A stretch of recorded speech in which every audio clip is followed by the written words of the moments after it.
Hello everyone, this is doctor Alka. आज मैं आप लोगों से एक नए विषय पर चर्चा करूंगी। आज हम बात करेंगे कि क्या आप प्रेग्नेंट हैं और आपको ऐसी सिचुएशन में ट्रैवल करना चाहिए, मतलब यात्रा करना चाहिए या नहीं।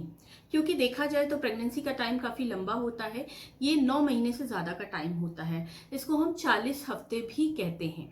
तो इस टाइम पर हो सकता है कोई ऐसी सिचुएशन बन गई है कि आपका जाना बहुत ज़्यादा ज़रूरी है, या आपने कोई ट्रिप प्लान की है, आपको वहाँ पर जाना है, या फिर आपके रिलेशन में कोई शादी है, या आपके फ्रेंड्स में किसी की शादी है जहाँ पर आपका जाना बहुत ज़्यादा ज़रूरी है।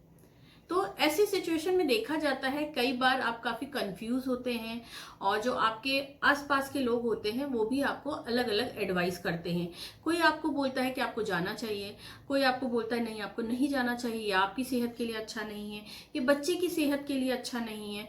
तो एज अ डॉक्टर आज मैं आपको एडवाइस करूंगी कि आपको ज़रूर जाना चाहिए, क्योंकि आप प्रेग्नेंट हैं। ये आपकी कोई बीमारी नहीं है कि जहाँ पर आप नहीं जा सकते, लेकिन साथ में आपको कुछ टर्म्स एंड कंडीशंस को फॉलो करेंगे अगर आप, तो आप आराम से ट्रैवल कर सकते हैं और अपनी यात्रा को एंजॉय कर सकते हैं। तो अभी मैं आपसे ट्राइमेस्टर वाइज बात करूंगी कि किस महीने में आप ट्रैवल कर रहे हैं तो आपको किस तरह से अपना ध्यान रखना है। मतलब अगर आप शुरुआती 3 महीने में ट्रैवल कर रहे हैं तो आपको क्या ध्यान रखना चाहिए, या आपका चौथा, पांचवा, छठा महीना है तब आपको किस तरह से अपना ध्यान रखना है, या आपका लास्ट का महीना चल रहा है तब आपको किस तरह से अपना ध्यान रखना है। तो चलिए, सबसे पहले मैं फर्स्ट ट्राइमेस्टर की बात कर रही हूँ। मतलब कि अगर आपका पहला, दूसरा या तीसरा महीना है तो आपको ट्रैवल करते वक्त किस चीज़ों का ध्यान रखना है। तो सबसे पहले तो ये शुरुआती जो 3 महीने होते हैं बहुत ज़्यादा इम्पॉर्टेंट होते हैं। आपको बहुत ही सावधानी के साथ ट्रैवल करना चाहिए। और इस टाइम पर अगर आप जहाँ पर जा रहे हैं तो आप पता कर लें, अगर आपको बाई रोड जाना है तो आप सबसे पहले तो आपको ये पता कर लेना चाहिए कि वहाँ की रोड कैसी है। अगर रोड बहुत ज़्यादा टूटी है या फिर रोड में बहुत ज़्यादा गड्ढे हैं तो आप बाय रोड ट्रैवल ना करें। फर्स्ट ट्राइमेस्टर में आप ट्रेन से या फ्लाइट से ट्रैवल कर सकते हैं बहुत आराम से। इसके साथ साथ फर्स्ट ट्राइमेस्टर में देखा जाता है, जो शुरुआती 3 महीने होते हैं उसमें देखा जाता है कि बहुत सारी महिलाओं में नोजिया, मॉर्निंग सिकनेस, या फिर खाना खाते ही उल्टी हो जाना, इस तरह की बहुत सारी प्रॉब्लम्स होती है। अगर आपको भी इस तरह की प्रॉब्लम है तो सबसे पहले आप अपने डॉक्टर से मिलें और आप अपनी उल्टी की दवाइयाँ ज़रूर लिखवा लें, उसके बाद ही आप ट्रैवल करें। और साथ में आपको एक चीज़ का और ध्यान रखना है, अगर आपको कोई कॉम्प्लिकेशन हो रहा है, जैसे आपको कभी स्पॉटिंग हो रही है या ब्लीडिंग हो रही है या आपके पेट में बहुत ज़्यादा दर्द है, तब आप यात्रा ना करें तो ये आपके लिए बेहतर होगा। अगर आप बिल्कुल ठीक हैं, आप फिट हैं, आपको किसी भी तरह की प्रॉब्लम नहीं है, तो आप बिल्कुल ट्रैवल करें। और कुछ चीज़ों का अगर आप ध्यान रखेंगे तो आप अपनी जर्नी को और अच्छा कर सकते हैं। तो इसके लिए अगर आपकी जर्नी बहुत ज़्यादा लंबी है तो स्नैक्स हो गया या खाने की चीज़ें हो गई, आप अपने घर से फ्रेश लेके जाएं, जिससे आपको बाहर की अनहाइजीनिक चीज़ें ना खानी पड़े। दूसरी चीज़ जो आपको ध्यान रखनी है कि आप फ्रूट्स जरूर खाएं, लेकिन आपको कटे हुए फल नहीं खाने हैं, या बाहर से आपको जूस बिल्कुल नहीं पीना है। तीसरी चीज़ जो आपको फॉलो करनी है कि आप हाइड्रेशन का ध्यान रखें, मतलब पानी पीते रहें। अगर आपको डिहाइड्रेशन होगा तो इसकी वजह से आपको सर में दर्द हो सकता है, वॉमिटिंग हो सकती है, या चक्कर आ सकता है। तो आप इस तरह से आप इन चीज़ों को विशेष ध्यान रखें। इसके बाद अगर आपको मीठा पसंद है तो आप अपने साथ मीठा ज़रूर रखें। और अगर आप ट्रैवल करने जा रहे हैं तो आपको खाली पेट यात्रा नहीं करनी है, क्योंकि अगर आप खाली पेट ट्रैवल करेंगे तो इसकी वजह से भी आपको वॉमिटिंग हो सकती है।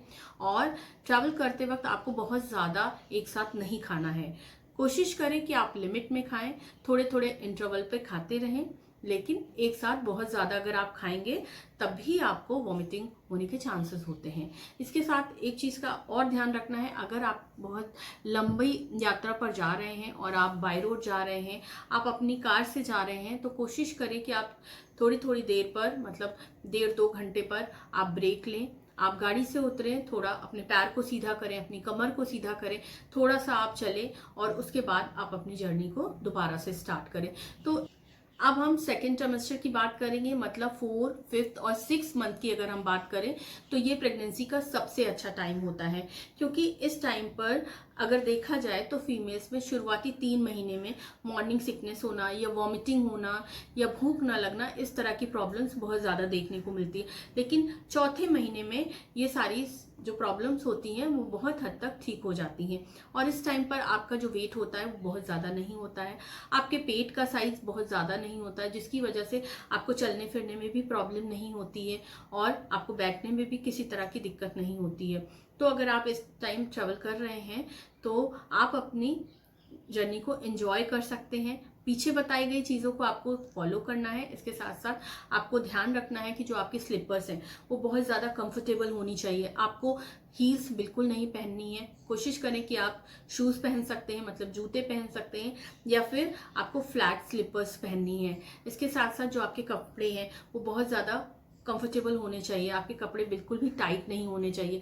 अगर आपने जीन्स पहना है तो वो आपके पेट पर टाइट नहीं होनी चाहिए। तो आपको इन सारी चीज़ों को विशेष ध्यान रखना है। की बात करते हैं, स्पेशली अगर 8वें 9वें महीने की बात करें, मतलब 8th और 9th मंथ की बात करें, तो अगर बहुत ज़्यादा ज़रूरी नहीं है तो मेरी एडवाइस है कि आप ट्रैवल ना ही करें तो बेहतर होगा। क्योंकि अगर आप ट्रैवल कर रहे हैं उस टाइम आपको पेन स्टार्ट हो जाते हैं, या फिर आप नई जगह पर गए हैं वहाँ पर आपको पेन स्टार्ट हो जाते हैं, तो आपको प्रॉब्लम हो सकती है।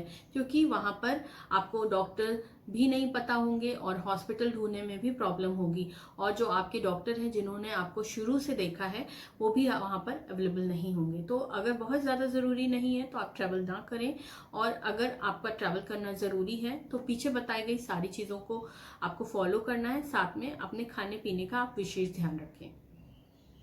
अब कुछ चीज़ें आपको और ध्यान रखनी है। जैसे आप ट्रैवल करने जा रहे हैं तो जो आपकी दवाइयाँ हैं, जो आपकी ताकत की दवाइयाँ हैं, जो आपके डॉक्टर ने आपको दी हुई हैं, तो आप उनको अपने साथ ज़रूर लेकर जाएं, और टाइम टाइम पर आपको अपनी दवाइयाँ लेनी हैं। और आप चाहें तो जो आपका प्रिस्क्रिप्शन लेटर है जिसमें आपकी दवाइयाँ लिखी हैं, आप वो भी अपने साथ ले जा सकते हैं। और अगर आप फ़्लाइट में या बाई कार आप जर्नी कर रहे हैं तो आप सीट बेल्ट ज़रूर लगाएं। इसके साथ साथ आपको ऐसी किसी भी जगह पर ट्रैवल नहीं करना है जहाँ पर किसी तरह की कोई बीमारी फैली है, जैसे डेंगू हो गया, चिकनगुनिया, मलेरिया, या फिर येलो फीवर हो गया। इस तरह की अगर कोई बीमारी फैली है तो आप पहले से ही पता कर लें कि आप जहाँ जा रहे हैं किसी तरह की कोई बीमारी तो नहीं है। अगर है तो आप बिल्कुल भी ट्रैवल ना करें, क्योंकि इसकी वजह से आपको भी प्रॉब्लम हो सकती है और आपके होने वाले बच्चे को भी प्रॉब्लम हो सकती है। आप अपने साथ हैंड सैनिटाइज़र या हैंड वॉश ज़रूर रखें, और हैंड वॉश करने के बाद ही आप कुछ खाएं। और अगर ट्रैवल करते वक्त आपके पैरों में सूजन आ गई है तो कोशिश करें कि आप अपने पैरों को थोड़ी थोड़ी देर के लिए ऊपर की तरफ कर कर बैठें।